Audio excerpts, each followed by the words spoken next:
Hello, welcome to another edition of the Pace Report. I'm Brian Pace, reporting live here at Bird Lane here in New York City.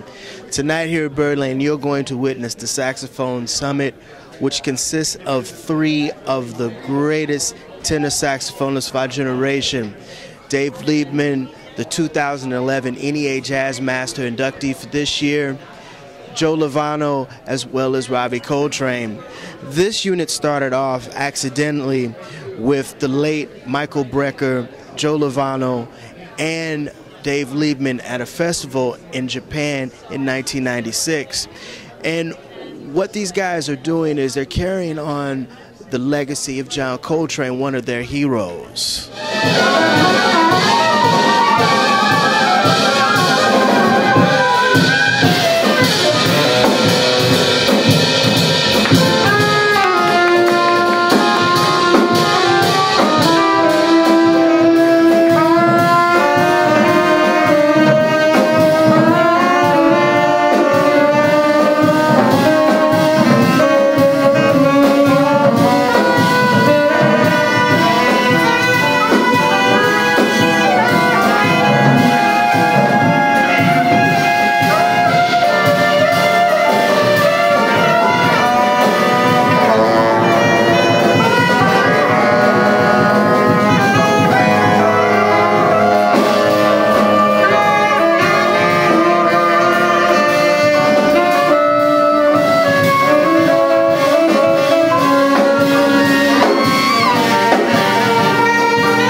This kind of takes me back to some of the 80s saxophone big bands or ensembles, like the microscopic septet and also Dave Murray's big band. Yeah.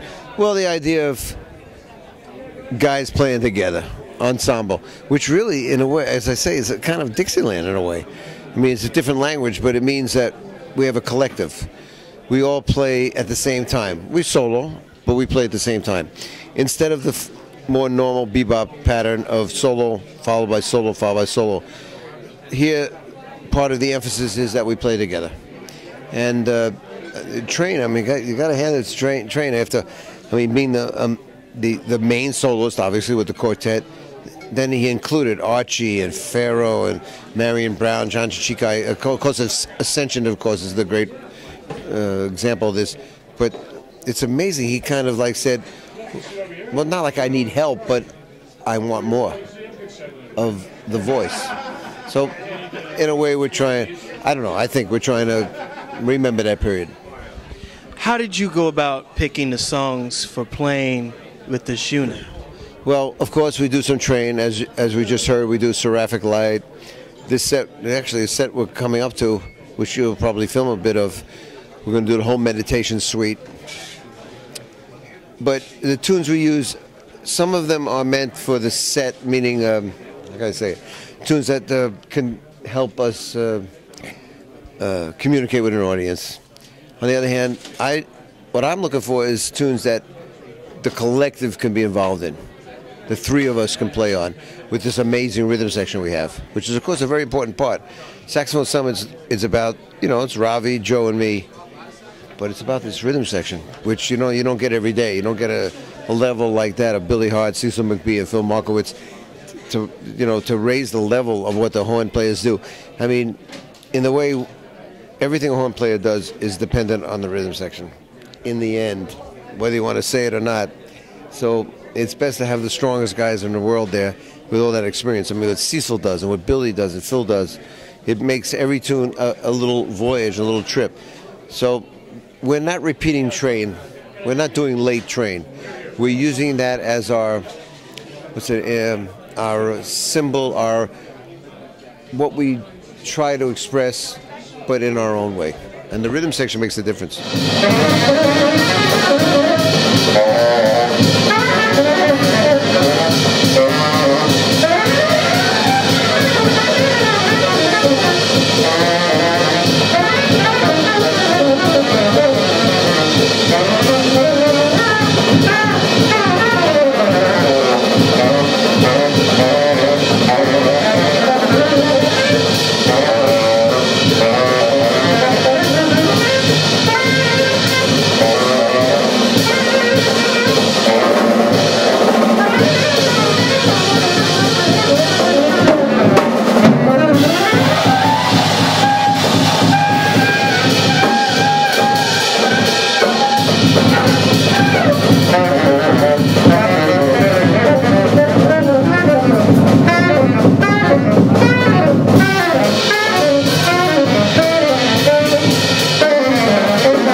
First time you guys got together in 1996, 1997, you, Dave, and the late Michael Brecker, what was it like? I mean, because you guys are pretty much have kindred spirits because you guys are pretty much influenced by the same person and the same people. Oh yeah, and try to stand toe to toe with each other and tell our own stories. Putting that group together at the beginning was fantastic, man. And we each brought in our own original music, some pieces that we're still exploring today, that we played with Michael, you know. But in that last 10, 12 years, we've all developed in our own approaches as players and grown to other levels. And it's just a continuum thing, you know. It was so inspiring to play in that first group with Mike and Dave and share the space and try to play with a dialogue and communication together, you know. When you bring another voice in and one goes out, there's a different personality. It's a totally different ensemble today than it was.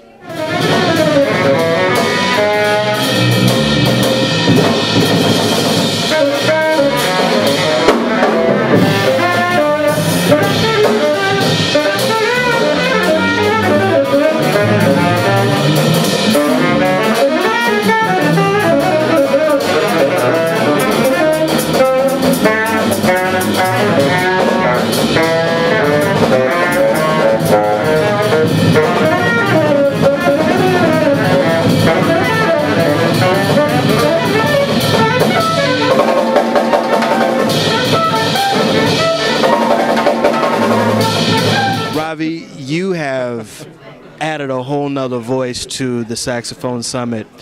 What was it like when Dave approached you to be in the summit and then to interpret your father's music? Well, thank you for your kind assessment of my my contribution to this group. I do feel it is a great honor, a heavy honor, you know. I saw this band with Michael Brecker several times, and I've known about these musicians for as long as I've been playing music. You know, so it was pretty rough actually when Dave called me. You know, he asked me to do this, and you know, it was right after, not right after Michael passed, but Michael Brecker passed basically the same day that my mother passed away. You know, January 12th, 2007. So all of us were hit very, very hard at the beginning of 2007. Dave called me maybe February, maybe March, you know, and he said, you know, and he prefaced it very, he gave me the whole backstory, you know, and basically, tried to inform me how much, you know, he had thought about this, how he had already discussed it with the members of the group, Joe, and the rest of the cats, you know. He mentioned other players that they had considered and so on and so forth. He called and asked me if I wanted to be in this band, and I was blown away by that. I was really kind of floored by, the regard, the real gesture behind it. It was, Dave he's a very layered sort of complex, individual. and everything is done for very, very specific reasons, for specific ideas, feelings. It goes very deep. Everything goes very deep with him. So when he was telling me about this, it wasn't just like, hey man, do you want to be in the band? He laid a whole lot of things out, and I was, again, that was a very difficult year for me, and this was, it was really like it was like just like a beautiful gift, really.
You guys are kind of paying an homage to Coltrane and all the great avant-garde saxophonists, right? Good point, Brian.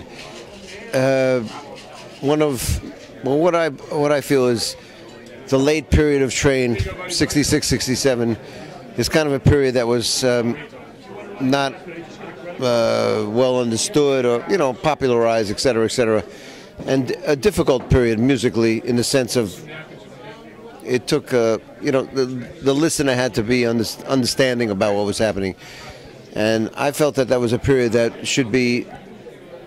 we should remember that period, and that was about a lot of guys kind of playing together, like two or three of, well, in this case 3 of us playing, a lot of ensemble playing at the same time, almost in a way like Dixieland in a way.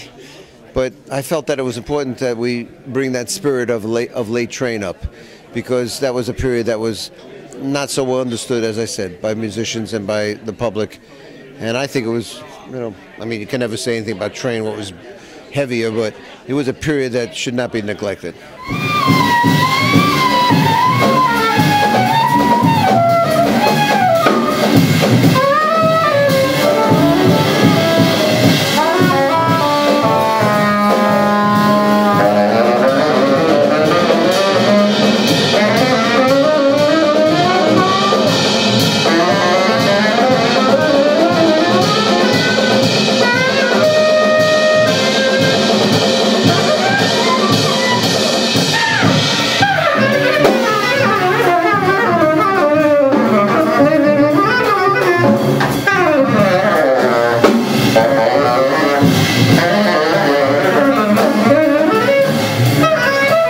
What does John Coltrane mean to you in 2011? Well, the same thing he meant to me the first time I heard him on record when I was a kid. Someone that played from the deepest place that you can. The most honest, passionate musician of all time.